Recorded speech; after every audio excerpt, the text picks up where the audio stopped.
Copy writing లేదంటే hand writing రాయాలంటే ఏమైనా టెక్నిక్స్ ఉన్నాయి మేడం? హ్యాండ్ రైటింగ్ ఇంప్రూవ్ కావడానికి మామూలుగా మనం కాపీ రైటింగ్ రాయిపిస్తాం. మామూలుగా కాపీ రైటింగ్లో ఏం రాస్తాము, ఇక్కడ వాక్యం రాస్తాం. మీరేం చేస్తారు, ఇక్కడి నుంచి ఇలాగా రాసుకుంటూ వెళ్తారు. ఇలా కిందకి రాసేటప్పటికి చాలా మటుకు ఏం చేస్తాం, ఇలా క్రాస్గా వెళ్ళిపోతుంది కదా.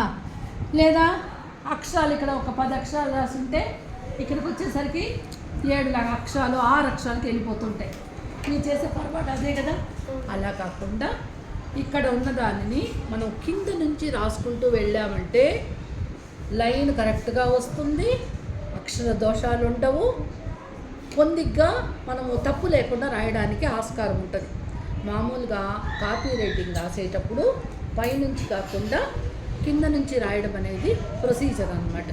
మనం కానీ చేసేది పొరపాటు ఏం చేస్తాము, మీరంతా పైనుంచి రాసేస్తారు. లేకపోతే రామాయణం రాయమంటే రా రా రా రా రా మా మా మా మా ఇలాగే రాస్తారు కదా. అలా రాయకూడదు అనమాట. పూర్తిగా రాయాలి పదాన్ని. మళ్ళీ ఏం చేయాలా, కింద నుంచి రాసుకుంటూ పోవాలి. అలా రాస్తే మనం కాపీ రైటింగ్ రాయడానికి బాగుంటుంది, అక్షరాలు బాగా వస్తాయి.